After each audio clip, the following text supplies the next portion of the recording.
Okay, why the— Before this video can begin, let us hear a word from our sponsor, which is ourselves. We obviously know the problem we're all going through right now. Apple hasn't done much recently, and they're not gonna do much through February and March, until those new iPads come out. And I know what you're all thinking, what do I do with all this money I have lying around? Tailosive has the answer for you. Buy our really cool merchandise, where you can get elegant shirts like this. We got them in all kinds of colors, like for the Talks channel for women and men, if you want a purple or pink tee on that too. We got blue, we got black, we got sweatshirts, we got mugs, we got travel mugs, t-shirts, long sleeves. I personally recommend the rayon kind. That's what I have today. It's very thin and it breathes very well. Definitely recommend that. And I don't get any money from it. It's just for you guys, so just enjoy. Thank you. And now back to your regularly scheduled program. Why did the Galaxy S8 keep the headphone jack? Okay, obviously I did a video on the Galaxy S8 a while ago, and at that point rumors were saying they were ditching it. Now we have confirmed leaks, like we actually know what it's gonna look like. They're keeping it. It's staying. Okay, I think I've almost argued about the headphone jack for over a year now.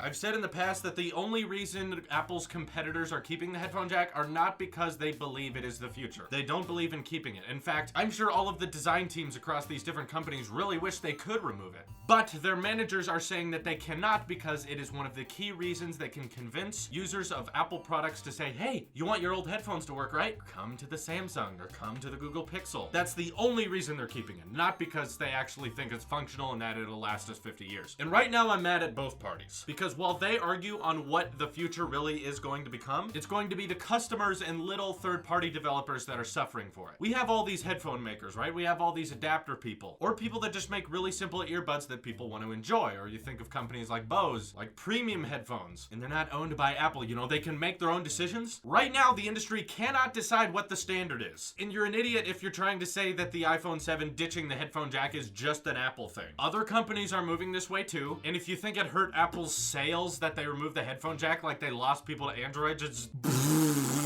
shut up. It was the most top-selling iPhone, which I think might be the top-selling smartphone within a 3-month period of all time. The removal of the headphone jack did not affect the sales of the company. Apple in the last quarter made more money than they've ever made, which if you didn't know, that's more money than any company has ever made in 3 months. Removing the headphone jack changed nothing. Everyone still bought the iPhone. Everyone agreed that they can switch to either wireless or lightning, or just use that little dongle as companies adapt to either lightning or wireless. Okay, that iOS side of the market, which you know is very large. I get that Android's slightly bigger, but iOS is not a niche market. That is a lot of people who have just embraced the removal of the headphone jack. Switch over to the Galaxy S8, we have Samsung, who says that in order to remove customers from Apple, we need to include the headphone jack, even though we included it in our last device and it blew up on people. Literally because they were trying to stuff batteries into too small a space. They started cutting codes. Now they're not gonna cut codes, and they're still gonna have USB-C and the headphone jack, which means all of these third parties, as well as us consumers who have old headphones and maybe in the market for future headphones, what do we switch to? The whole idea, we had several different companies, it wasn't just one, all come together and decide that USB-C could be the one port of the future, was the hope that we essentially wouldn't have to have dongles anymore. Yes, we have to have a lot of dongles right now, but in the long term, if everyone can adapt USB-C, we won't ever need to have adapters for anything. Will USB-C change? Of course, yes it will. Over time it will become faster and better, but they're not going to change the shape of the port for at least quite a while. It's kind of like the USB port. They improved it over time. They made it faster, they made it better, but the port itself, they want to stay there. Apple was one of the first big pushers of the USB-C port. When they added it on the 12-inch MacBook, basically no one knew what it was. Everyone was like, what is this? And they said it's the port that can do everything. So if you're gonna have one port, this is the one you have. Now technically, yes, the first device with the USB-C port was some